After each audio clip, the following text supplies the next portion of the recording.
All right, I think we'll go ahead and get started. I know that students may still be joining us, and that's okay, but our hour goes by so fast. Good afternoon, everyone, and welcome to our second Wednesday workshop of the 2026 Leadership Alliance Virtual Professional Development Series. Thank you so much for joining us today. My name is Dr. Jean Indorf, and I am the Assistant Director of Programs with Leadership Alliance. I will be your moderator for today's session on cultivating your research identity, professional networking, and branding. I would just want to thank all of our students for all those great questions that you've submitted ahead of time. I know for sure we won't have time to cover them all. I think we have over 70 at this point, but I do think we'll have time to touch on all of the general themes and topics. So for those of you who are tuning in live, feel free to use the Q&A box to ask questions during today's session. And please also go ahead and introduce yourself in the chat. You should be able to do that. See, yep. And you can give us where you're tuning in from, your major, your school, anything. We just love to know that who's with us today, who's participating. All right, so network and branding are things that I barely thought about as a student, and I really wish that I had. These things can feel like they're intimidating, they're uncomfortable, fake, transactional, or like a game that everyone already knows the rules to except for you. And as an introvert myself, I certainly have felt all of these things and still do, to be honest. These are still my own personal growth areas. But they are really keys to opening a lot of doors in your research career. And fun fact about branding, it wasn't even a thing when I was in grad school. So there you go. I've aged myself. All right.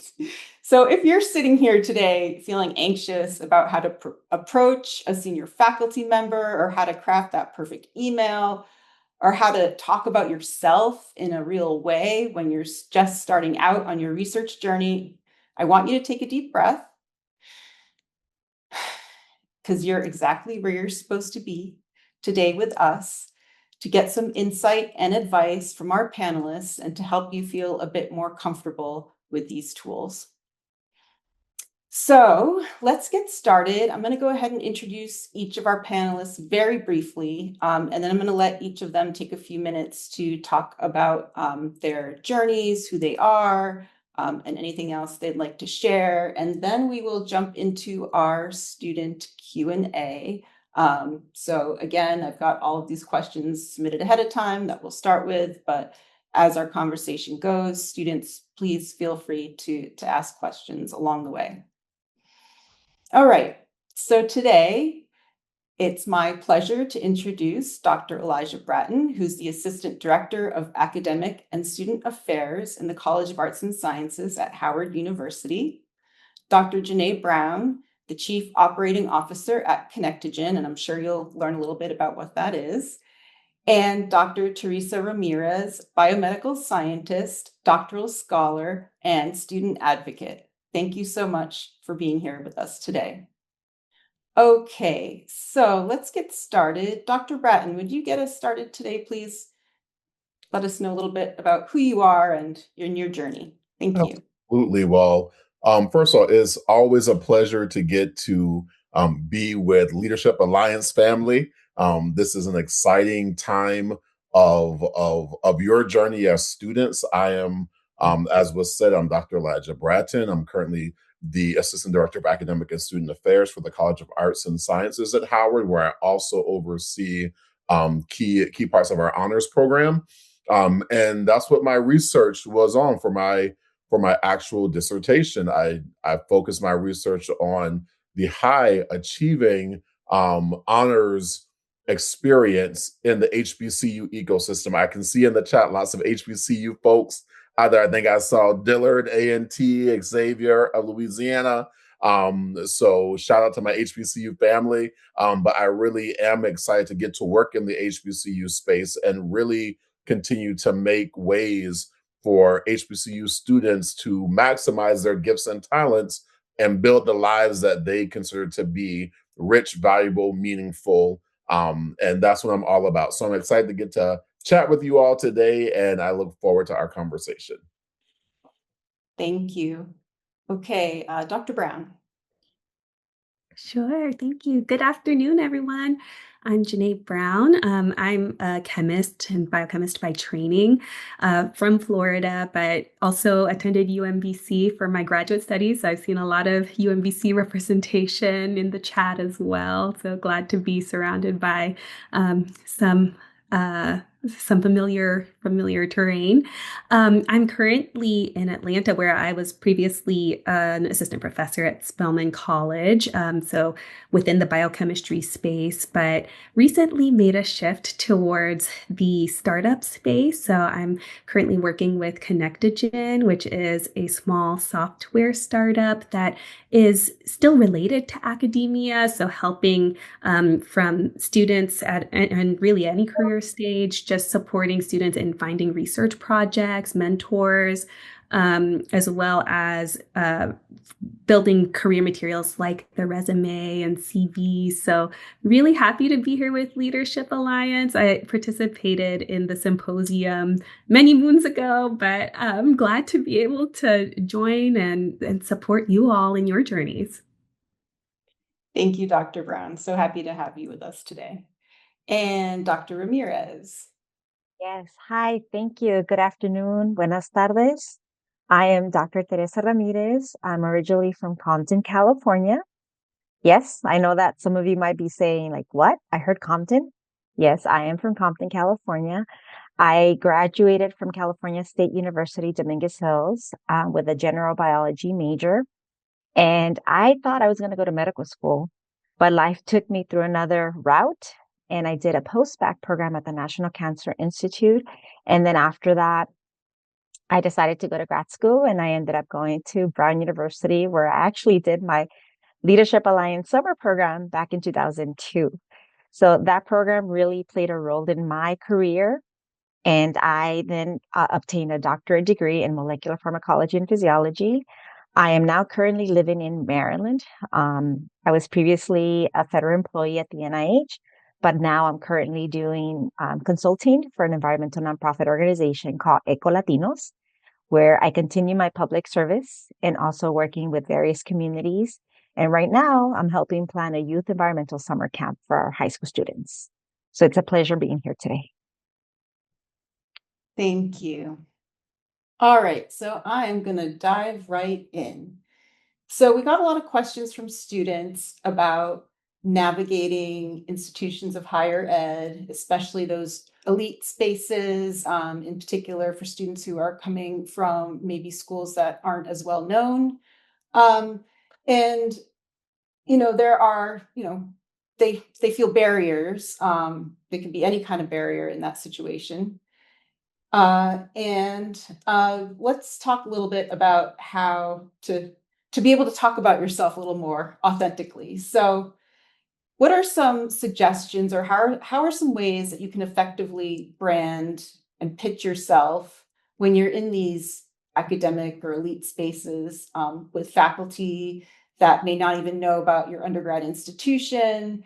How do you be yourself and be authentic and be able to still tell people, how great you are and what value you bring, even when you're feeling intimidated? And Dr. Bratton, if you can take this one.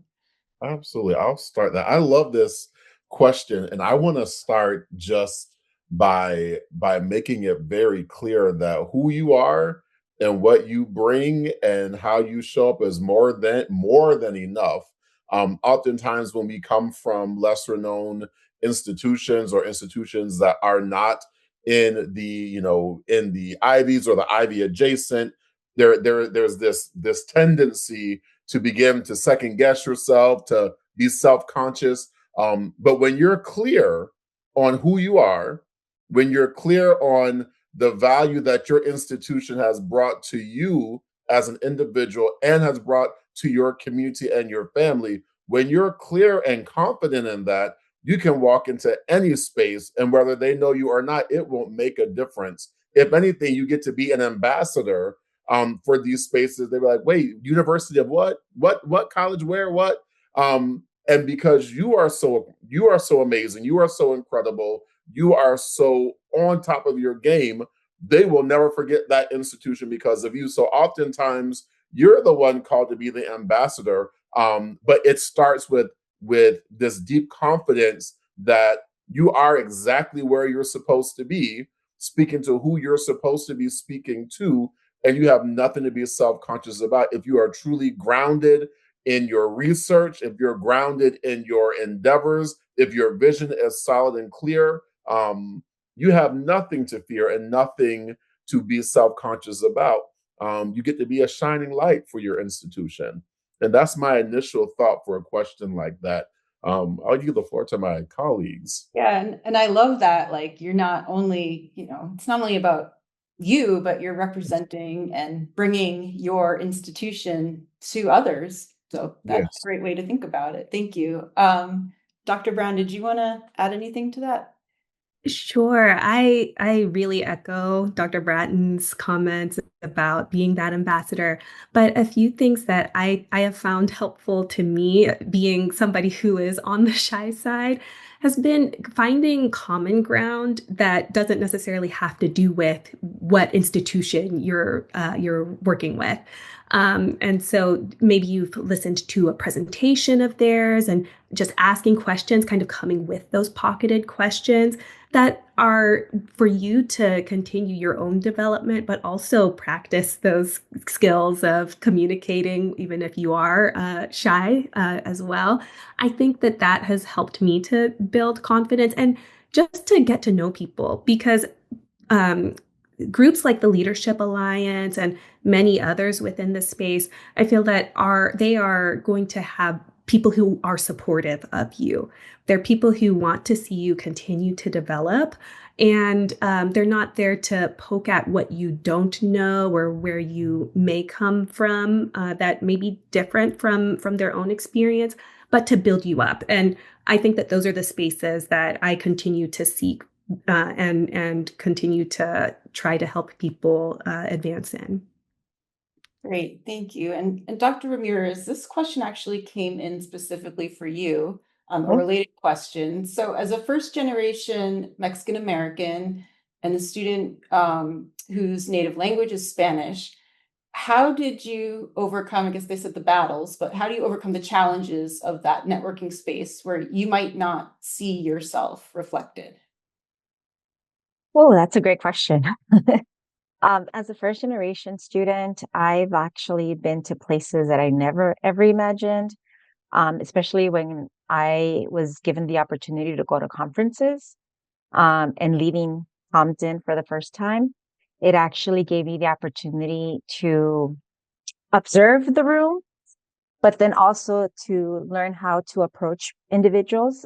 Believe it or not, I was shy before, but now I'm not. And it was through those experiences where I was able to be proud of who I was. And I had to not be embarrassed of asking questions. And that wasn't something that was going to prevent me from being a Spanish speaker. And yes, I might have an accent. I've been told, "Oh, tienes un acento. You have an accent." Yes, and you still can understand me, right?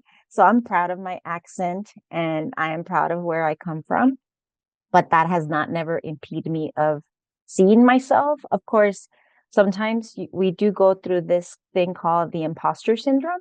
Like, do I really belong there?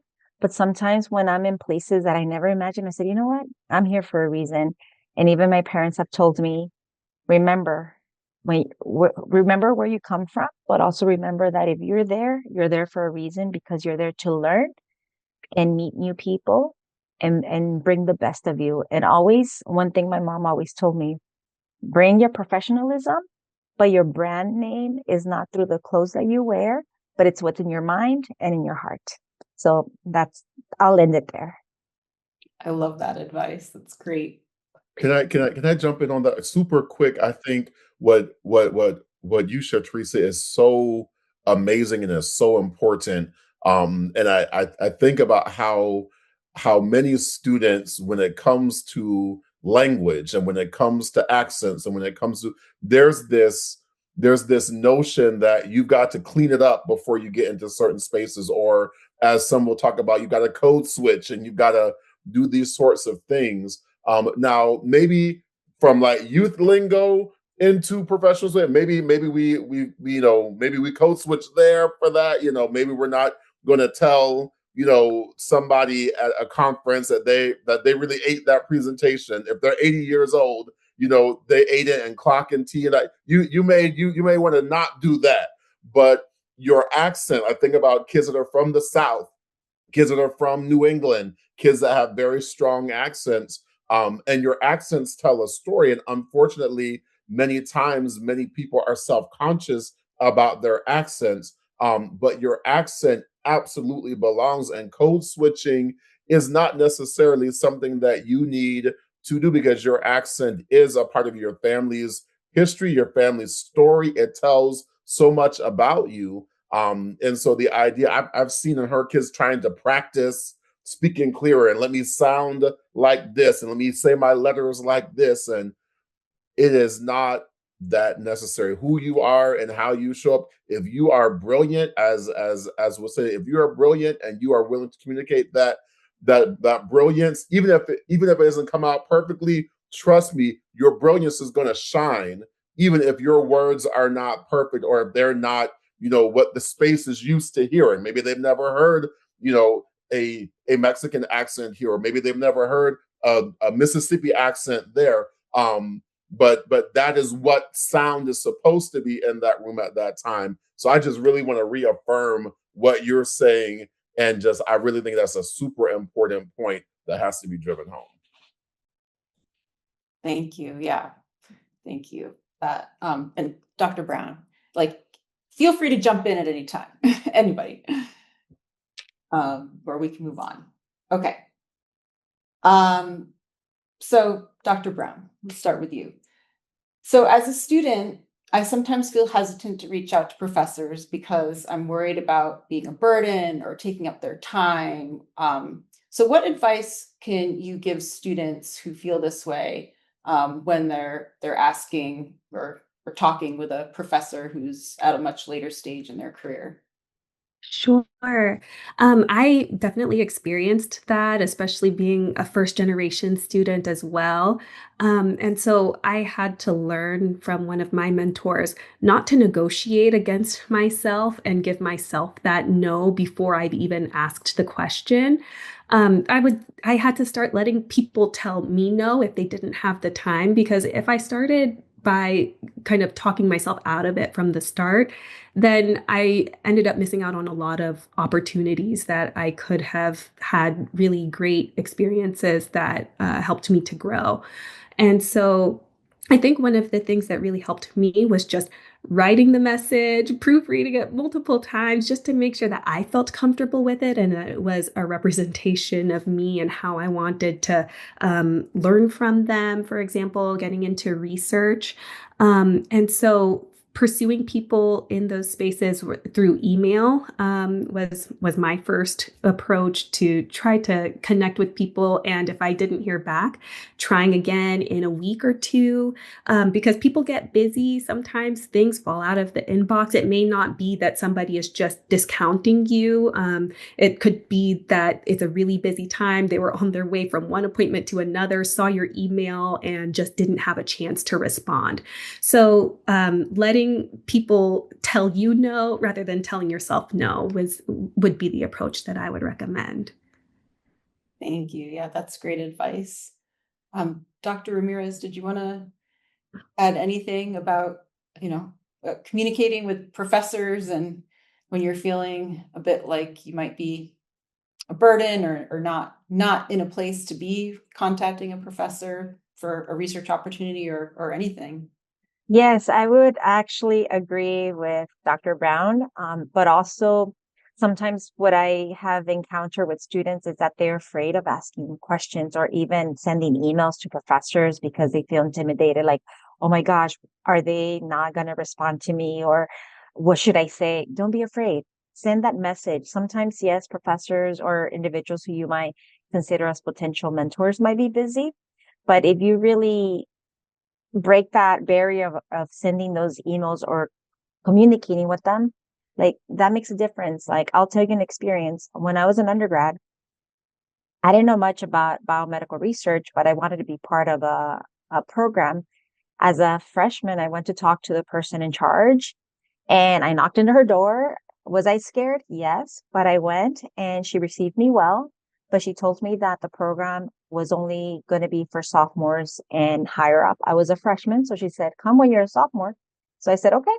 The next year I went and she gave me the application. And years later, I mean, I was part of this program who actually also changed my life and provide me the opportunity to go to spaces that I never thought I would be, presenting my research work at conferences.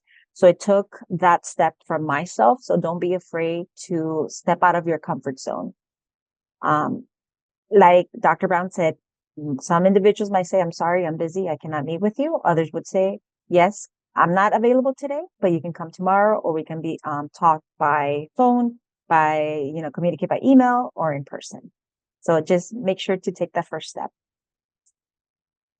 Thank you. Yeah. And I always remind myself, okay, number one, they're also human, just like me. And number two, it's good to feel uncomfortable because that's when you grow and that's when you're actually able to expand your horizons. So don't be afraid of that uncomfortable feeling. I think there's also something important to also think through, and that is making sure you yourself as the student are clear on why you're reaching out. Like, Mhm. what is it that you want? Like, what, like, because to be perfectly honest, like, if it is just a, can you help connect me with this? That is simple. Or if, hey, can we meet and have lunch? If you're looking for a mentor, that's one thing. If you're looking for some guidance, that's another thing. So sometimes when I get emails from students and other, I'm not sure what is it that you want. And if I have to go into a back and forth to understand what exactly it is you would like from me, then I'm already, you know, I'm already saying I don't know if I have time for this because the student, isn't sure themselves what they want, or what they're needing or what they're looking for. So when you're clear on what your ask is, if it is a relationship, if it is guidance, if it is direction, if it is mentorship, if it's sponsorship, if it's advocacy, just being able to make sure you're able to make that clear right from the jump. Definitely. Okay. Let's see. So do you have any advice or ideas for how to network if you don't really have anything specific to ask? Like you just, want to meet with people, connect with people, learn about what they do. How would you go about approaching that if, you're not asking for advice, you're not asking for mentorship, just like that kind of, I guess, cold calling maybe? And it could be at a conference situation. Dr. Ramirez, what would you recommend? Yeah, that's a perfect question. I actually wanted to say something about that. So at conferences, it's very easy because sometimes when you're eating lunch and you're in a room sitting with others, you could just approach people or the person next to you like, oh, is this your first time coming to the conference? Where you break the ice and you just talk about simple things like, oh, what school are you coming from? And from there starts a conversation. The same thing if you go to different sessions from the conferences, you sit with people so you can talk to actually the speakers, but also talk to the ones that are sitting next to you. I think that kind of is easier to communicate. I know that sometimes it gets a little intimidating when you go to conferences because they're huge and you don't even know where to start from. I had that problem, but later on, believe me, it comes with practice. Once you break that ice, then it comes a little bit easier each time you do it, but you have to be confident and you just, break the ice like, oh, where are you from? How are you? How's, how's your classes going? Or, something simple. And that's how you get the conversations going.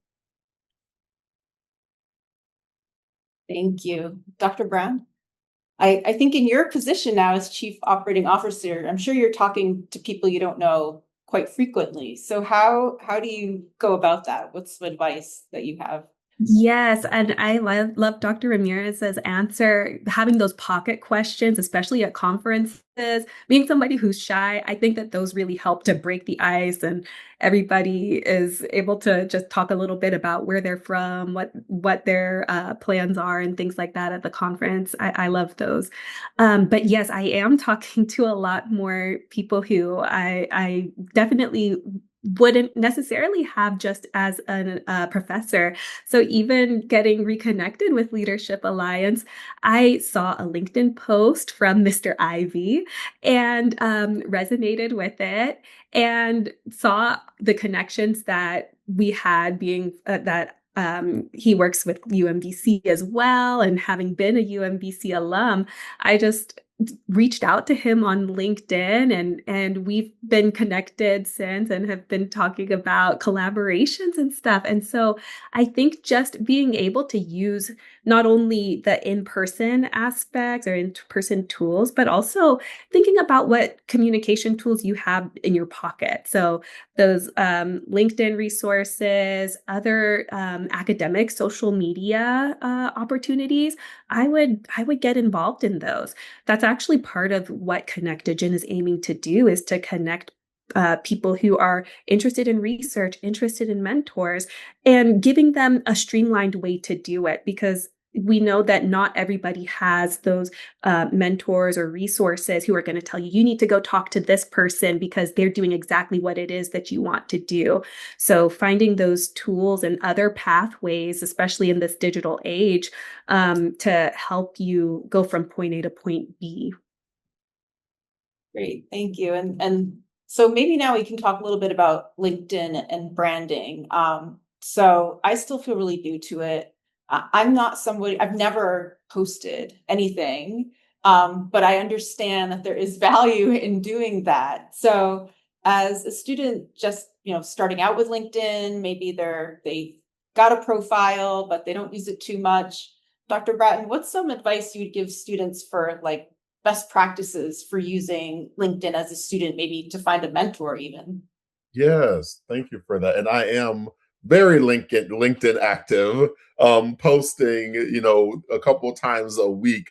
And you guys are welcome to follow me on LinkedIn or to connect with me on LinkedIn if you have any other questions. But I think what's super important, even in connecting with what Dr. Brown and Dr. Ramirez have said, there's also a thoughtfulness and an intentionality that is very, very useful. Being very strategic in how you craft and curate, because LinkedIn is not like TikTok, Instagram, or Facebook. This is different. Well, it should be. I'll put it like that. It should be different. It can be different. And so being very, very thoughtful and very strategic with what you post, with how you describe yourself, with the words that you use in your summary. Um, because I do recognize, here's something that I've seen students doing that I don't quite get. Right? You want to network, you want to be on LinkedIn. Lots of students post on LinkedIn their 4.0 semester with their transcript, right? Well, as from my vantage point, I'm like, why the transcript? Like what that's something that to me feels a little awkward. Like, just say you got a 4.0 and you're excited to be going on to a summer research internship. When you post your transcript, it's almost like a little, in my personal opinion, and others may disagree, it's like a bit of oversharing. That's a bit much, right? When you strategically engage LinkedIn, like for instance, technically on LinkedIn, technically, you're only supposed to connect with people that you know or that you've met, right? That's what the technical LinkedIn rule is. But many of us have said, let's just give it a shot. Let's see if President so and so will be. Oh, they said yes. Um, and so I have seen success in me thoughtfully adding people from my world or from worlds that I desire to be in, just so I can see what they're thinking, what they're discussing. And then even as I post, I'm very thoughtful and mindful of the fact of I am curating my my image by everything that I post. Everything is going to speak to somebody about who I am professionally, and what kind of scholarship I'm most engaged in. And so it's really about thoughtfulness. It's about strategy. It's about intentionality. Because like even with a mentor, right? Trying to find, if you can't say that you put a lot of thought into why this person, if it's just I just need somebody, so I'll take you. Okay, no, thank you. Right, like that, nobody wants that.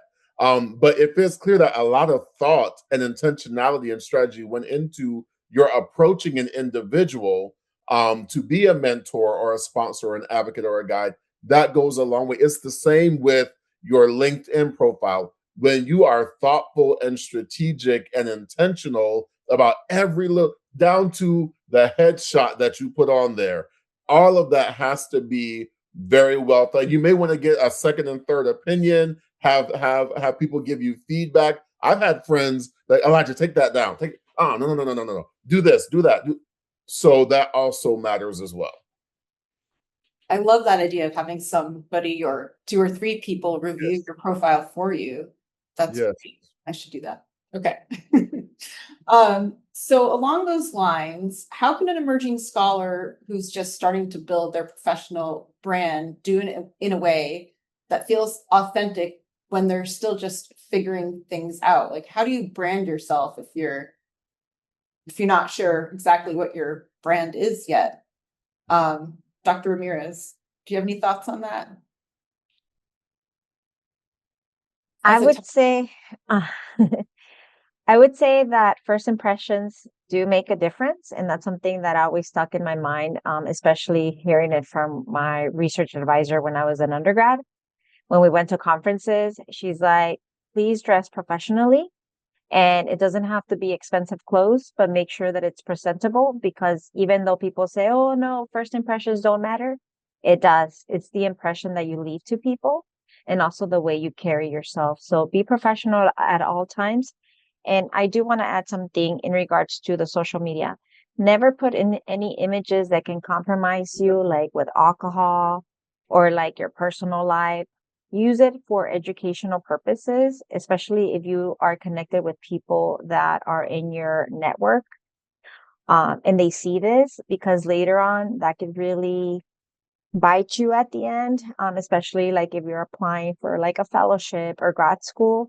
And if someone comes across that, it's the impression that you give. So always be careful. But I would say first impressions, be careful, focus on that. And you don't, like I mentioned earlier, it's not the brand clothing that you wear, it's how you carry yourself. Be professional, attentive, good listeners, but also, as Dr. Bratton mentioned, maybe you don't have the words, but always be polite. And from there, you'll build your branding. I would also say that it's a secret that I try to point all students in this direction. I see a couple of y'all on there. Um, let's say that you don't have your research topic down packed, or you're still figuring out what your where exactly you are going to land. In a broader sense, you can still develop a brand and image within your desired field. So if you don't know that you're going to hunker down on like oncology or molecular biology, but biology in general interests you, your ability to express curiosity in many places. And here's where the beauty lies, because oftentimes there's something unique at the intersection of ideas that haven't gone together before. So if you're like, I really love oncology, and I also love marine science. I Now I can't tell you where they meet personally, but maybe as you continue as you continue to pose questions, that in and of itself demonstrates your curiosity, and there is the foundation of your brand. You're a curious person looking to figure out where things meet and mix and match. And then the second secret, so apart from intersectional interest, broadly speaking, what is your methodology that you're drawn to? So maybe you don't know just yet if you are into ethnography or if you are regression analysis, but you know that you're qualitative research, like you love qualitative research, or you love quantitative research, or you love mixed methods. One, two, three. If you know nothing else, you may know that I really enjoy this kind of methodology and I would love to grow and see how I might find myself in it. If you're well versed in a methodology, at least, even if you don't have your ideas down packed, your methodology goes a long way. And therein is also a foundation of your scholarly identity. Who are you as a methodologist? Because all of us who are up here, I'm glad that we're all first gen students. I really love this. We're all first gen. We all have gone the PhD route, and we know that methodology matters a whole lot more than a lot of people realize. So if you can establish yourself as a methodologist and you're figuring out other things, that's impressive in and of itself, and that lets me know this person has put a lot of thought into who they want to be as a potential researcher. Yeah, thank you. That kind of gets to a question that a student submitted about how to navigate that fine line between admitting that you're still learning and growing, but you still want to promote yourself as a strong candidate. And I mean, I think it's okay to say that you don't know something or frame it as I want to know more about something. I see that as a strength. Yeah. Yes. I'm actually a little scared, a little nervous if I meet a freshman that has it all figured out already. While Yes. I may be impressed that, oh wow, you articulated that so well, wow, you really have dived deep into the literature. Okay, I still, you just got here. You should have so many more questions. And I think at this early stage in the journey, having many more questions than you do conclusions and hypothesis. Like, how do you already have a hypothesis? How do you already have, wait, how did you, right? No, you asking those questions. And I know I don't expect a freshman or a sophomore to have it all together. But I do expect them to be solid in their thoughts and to be authentic in their curiosities. And that, once again, I can't say it enough how much that impresses me. Curiosity, because is a lot rarer than we often think. Because people are so used to just, I have to give the right answer that's going to impress and that's going to make them want to. No, no, no, no, no, no, no, no, no, no, no. Stop with the right answer. Right?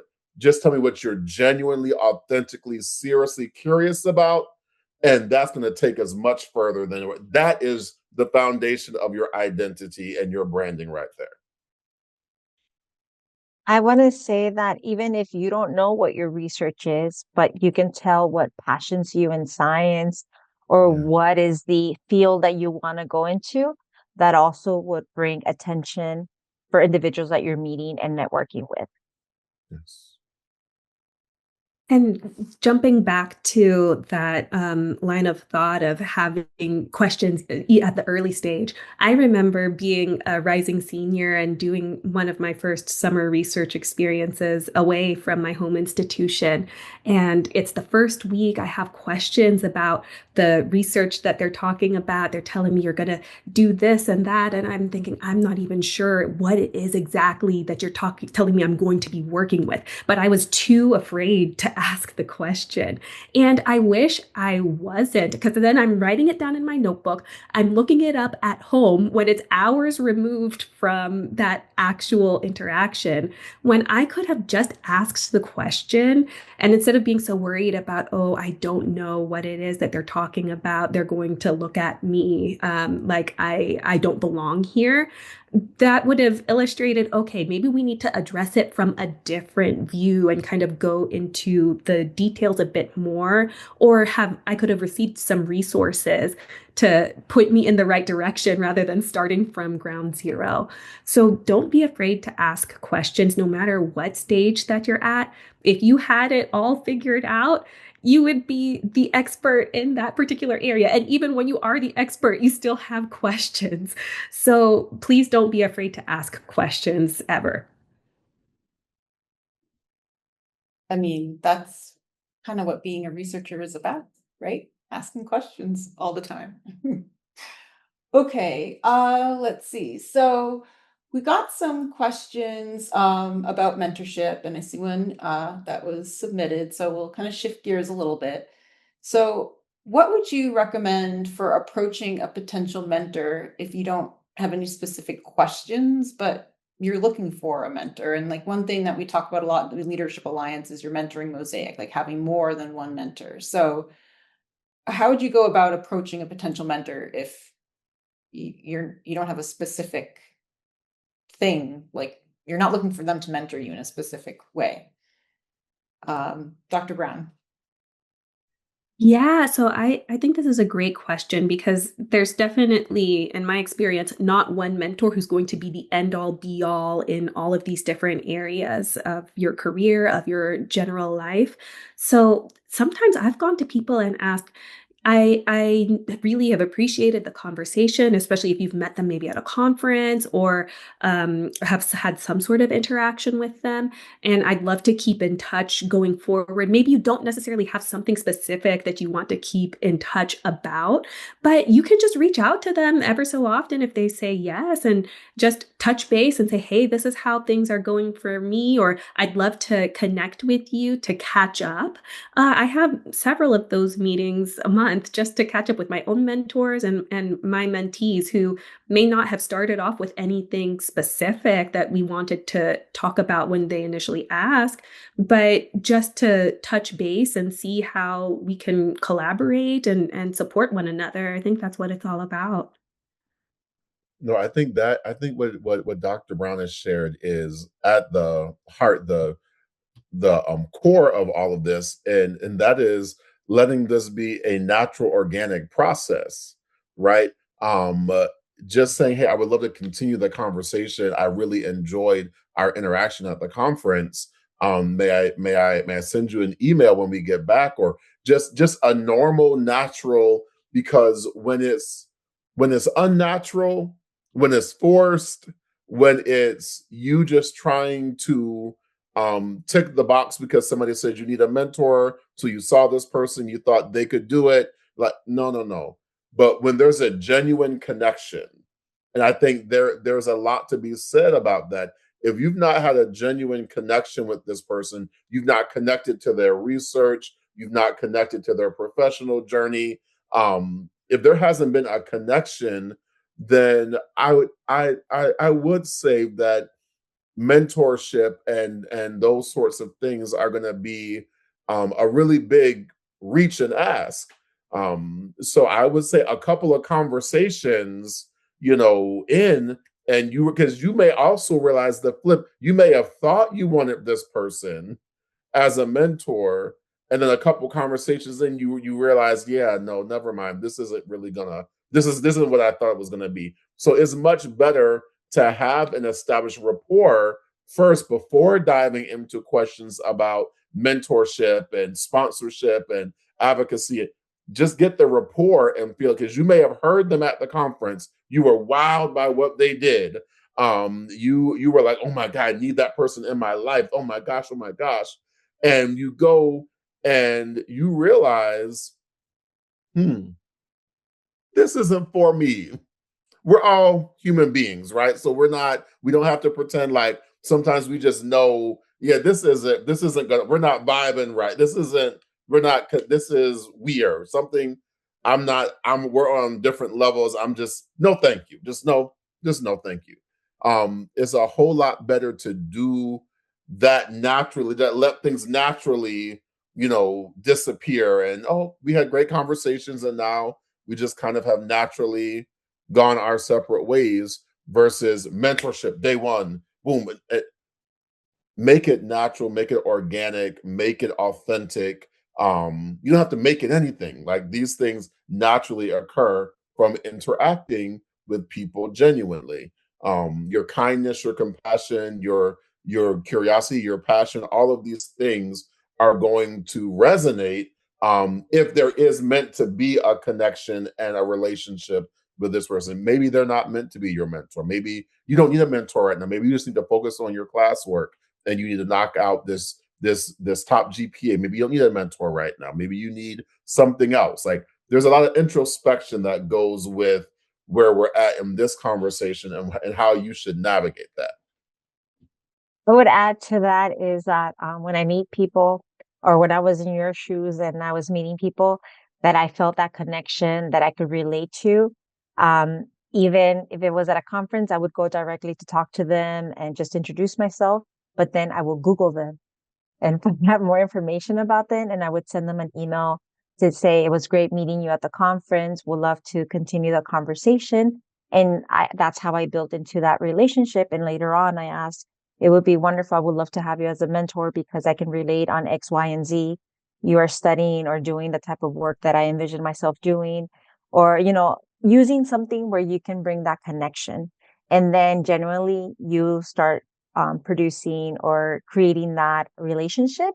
But also, a mentor is not only there to help you when you need it.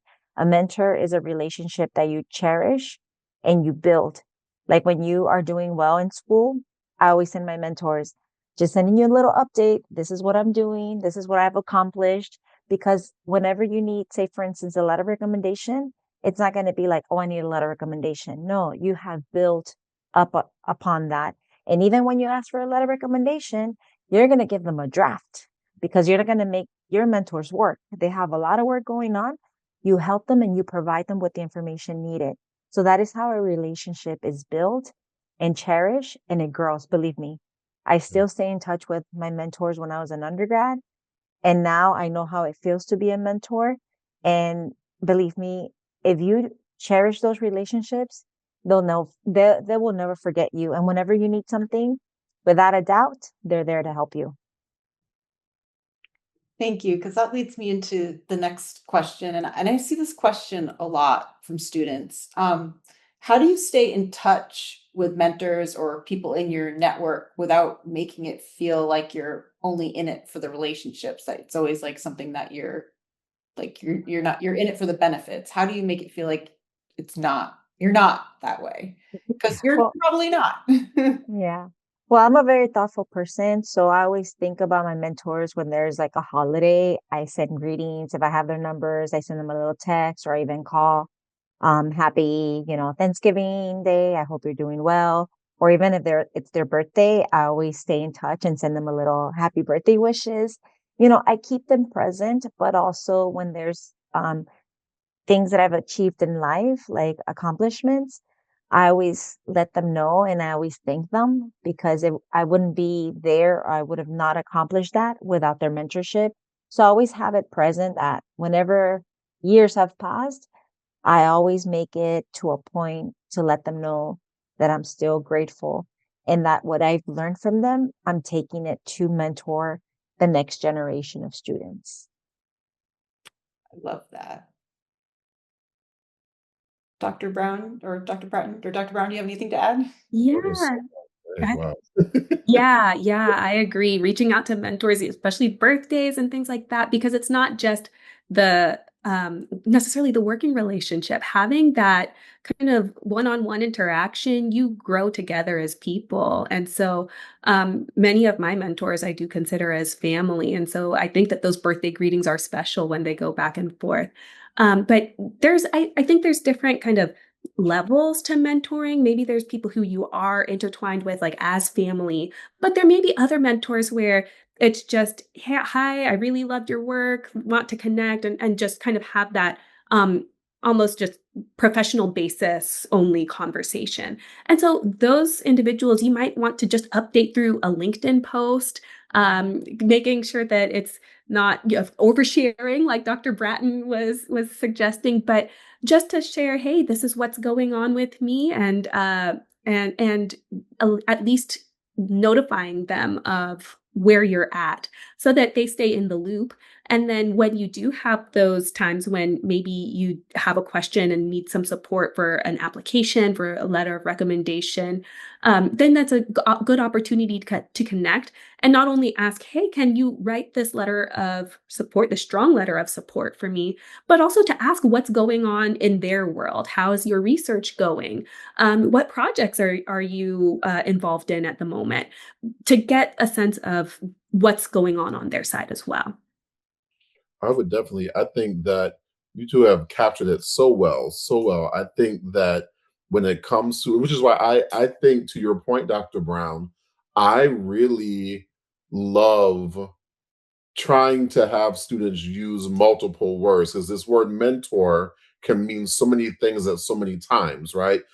Because there is a place for a transactional, connection of I know that you have a connection here. Would you be willing to advocate for me to get this internship? And that's it, right? There are others who you want them to put their name on the line for you, and that's a whole different ball game. Or that there may be the mentor that is just there.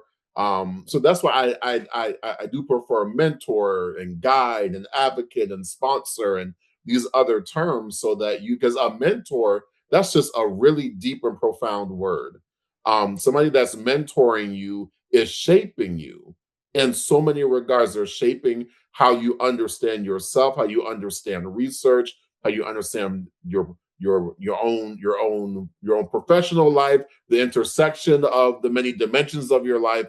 A mentor can be so many things, as you said earlier. So I think being clear, everybody being clear on what this is. And then I would definitely say on your LinkedIn profile, I will say what students do right. And I will give a shout out to the Howard University students on this call who I have seen do this so well. Tagging your mentors in your post. You just got a wonderful internship at Harvard. You're doing cancer research. You just want to thank the 4 or 5 people that really helped you to get there. That goes a long way. Number one, please don't have very long thank yous on LinkedIn, or very long. I have seen some very long updates. And when people have long updates, I have never read a very long, even from the kids who I love dearly. I'm so sorry. I know some of you are watching. It's so long. I just cannot. Um, so make sure that it's very concise and very impacting, but tagging those mentors, because it may be like, oh wow, they actually took the advice, or wow, they're actually doing it. It's an amazing way to stay connected to your mentors and your counselors and your guides and your advocates and your sponsors. Tag them in a quick little thank you on LinkedIn, as you're announcing what's going on for you in the future, with your summer research, or how you ended the school year, or whatever you're posting about. So that's something very important as well. Thank you. So we're coming to the end of the hour. However, I did want to ask one more question before we give some parting words. Do you think that branding is necessary to be successful in a research career? Does it like help you get into grad school? Um, do you, I mean, I do see that there's value in it, but is it something that you think is expected now? Well, think so. I don't, and I'll let my colleagues speak. I think branding is great. It's definitely means that you put thought into how you present yourself. But honestly, when you're talking about graduate school, it's your work that's going to speak for you. It's your academic record. It's your writing skills. It's your standardized test scores.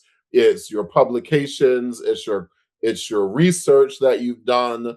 These things speak for you. So even if you don't have a particular brand that someone can say, oh, that person is a fill in the blank, or they really are going to be a, no, what what we understand about the PhD process, especially, is that when you're a PhD applicant, um, they're looking for colleagues. They're not looking for they're looking to see somebody who is a potential colleague who has the raw chops to just jump in there with them, not as but as a colleague doing research and going the distance. So I don't think that I think the brand is great. I think it's lovely. I think it's great to have, but it's the exceptionality of your work that you have done and your record that speaks loud for you and your character, right? Those two things alone.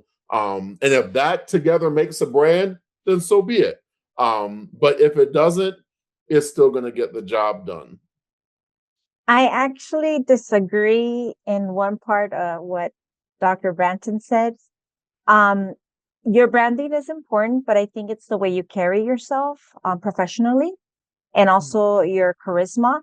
But I do disagree in the point where he said that test score defines you. Not necessarily, because Mm, I was not a good test score person, and that doesn't define my potential of success, like standardized testing. So I disagree in that part. And also of the course, research, of course.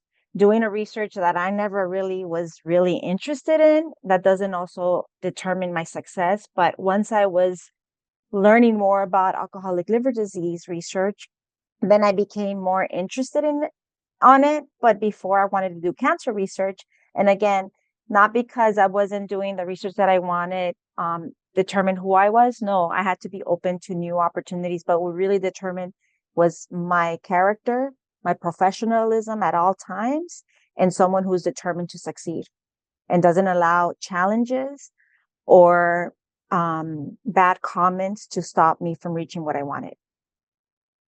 I love the disagreement. And I think, that it's your what Dr. Ramirez said, but like your package, like Yes. your whole package. Yeah. Yeah.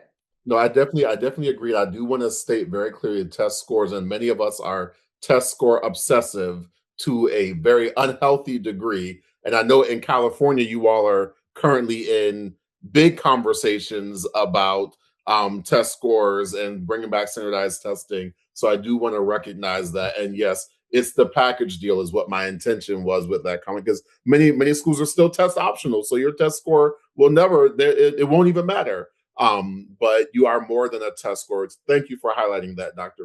Ramirez. I do think that is very important to know, but it is your package that will speak for you. Thank you for that. Okay, so the last couple minutes that we have, I just want to give you all a chance to give some parting advice, words of encouragement, anything. Dr. Brown? Yeah, I'm really glad to be able to be here first. I wanted to say before we get off, but um, I would say just stay true to yourself that if there are spaces that you are uncomfortable in, if somebody's not accepting you as you are, then maybe that's not the right mentor, that right interaction for you. And then you can just keep it moving to find where it is that you're meant to be. I love that. Thank you. I would say be proud of who you are, where you come from. And if one door closes, others opens. And I would say, sí a tu acento, si es español, Spanglish, yes to it. Thank Así es. Estoy de acuerdo. Estoy de acuerdo. But I will add to that that elite spaces are not perfect places either. The idea that these elite spaces are just these perfect places that have no warts, have no problems, it is such a false notion. They have their problems at Harvard too. They have their air conditioners that break at Yale too. They have every it. So get it out of your mind that elite spaces are perfect places. But my parting thought honestly is stay curious. Stay curious, stay curious, stay curious. Go deeper in your curiosities. And that ultimately is what matters the absolute most in all of this. Because if you're not curious, I don't know what you're doing here. But you were born curious, and you need to tap into that and let it take you where it's supposed to take you. Stay curious. Well, thank you so much to our panelists for sharing your advice, your insight, your personal stories. It's a pleasure to share this space with you today. And to our students, please join us again on Monday for another conversation with a doctoral scholar.